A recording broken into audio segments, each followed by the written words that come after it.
سال 1162 جو آج کے جدید منگولیا اور سبریا کے درمیان ہے، ایک بے رحم رہنما اور عظیم فاتح پیدا ہوا۔ بادشاہوں کا بادشاہ، ایک وحشی جنگجو اور دنیا کی سب سے بڑی متحدہ زمینی سلطنت کا بانی۔ اس کا نام تھا چنگیز خان۔ چنگیز خان اپنے بیٹوں اور پوتوں کے ساتھ جنگ میں ایک وسیع پیمانے پر روانہ ہوا۔ صرف 25 سالوں میں منگول فوج نے اتنی زیادہ اراضی فتح کی جتنی رومن سلطنت نے 400 سالوں میں نہیں کی۔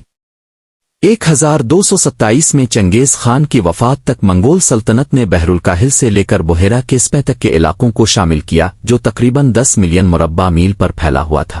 یہ سلطنت وسیع تھی، جس کا رقبہ افریقی براعظم جتنا تھا، اور یہ امریکہ، کینیڈا، میکسیکو، وسطی امریکہ اور کیریبین جزیروں کے مجموعے سے بھی بڑی تھی۔ اس نے چنگیز خان کو دنیا کے سب سے کامیاب فوجی کمانڈروں میں سے ایک بنا دیا۔ چنگیز خان کا اصل نام تیموجن تھا، جو 1162 میں ایک مقامی سردار کے بیٹے کے طور پر پیدا ہوا۔ کہا جاتا ہے کہ وہ خون کے لوتھڑے کو پکڑ کر پیدا ہوا تھا، جو آسمان سے ایک نشان تھا کہ وہ ایک عظیم جنگجو بنے گا۔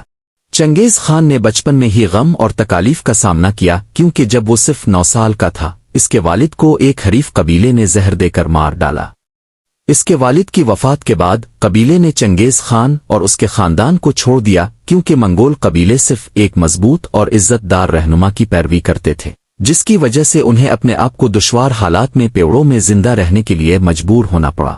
اسی دوران چنگیز خان نے اپنے سوتیلے بھائی کو مار ڈالا تھا، جس پر الزام تھا کہ وہ کھانا جمع کرتا تھا جبکہ دوسرے لوگ بھوک سے مر رہے تھے۔ یہ عمل اگرچہ بے رحم تھا، چنگیز خان کی الفابیر کر سامنے آنے والی بے رحمی اور اپنی خواہشات کو پورا کرنے کے لیے ذاتی یا قبائلی تنازعات کو نظر انداز کرنے کی عکاسی کرتا تھا۔ اس کے بعد چنگیز خان کو قبیلے پر اختیار حاصل ہوا، اور جلد ہی وہ اپنے بچپن کے دوست اور خون کے بھائی جموکا کے ساتھ قبیلے کی قیادت کرنے لگا۔ لیکن چنگیز خان کی زندگی سکون کے لیے نہیں تھی۔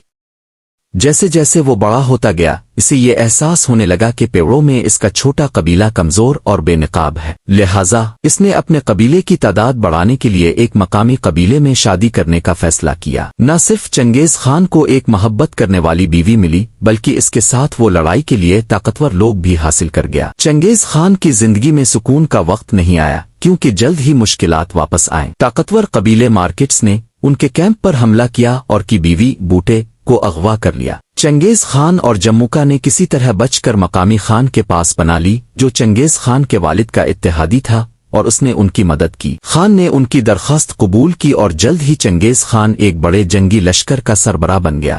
چنگیز خان نے تیزی سے اپنی قیادت کی مہارت کو ثابت کیا۔ اس نے ان لوگوں کے خلاف فوری طور پر کارروائی کی جنہوں نے اس کے ساتھ زیادتی کی تھی، اور وہ مارکیٹس قبیلے کے کیمپ پر شمالی منگولیا کے پہاڑوں میں پہنچ گیا۔ اس نے مجرم قبیلے کو قتل کیا اور اپنی بیوی کو واپس حاصل کیا۔ یہ کٹھن حالات جو چنگیز خان نے ابتدائی زندگی میں برداشت کیے تھے، اس کو ایک خونخوار جنگجو بنانے میں مددگار ثابت ہوئے، اور اس نے نہ صرف اپنے دشمنوں کو شکست دینے کے طریقے سیکھے بلکہ دوستی اور اتحاد کے قیام کی اہمیت بھی سمجھی۔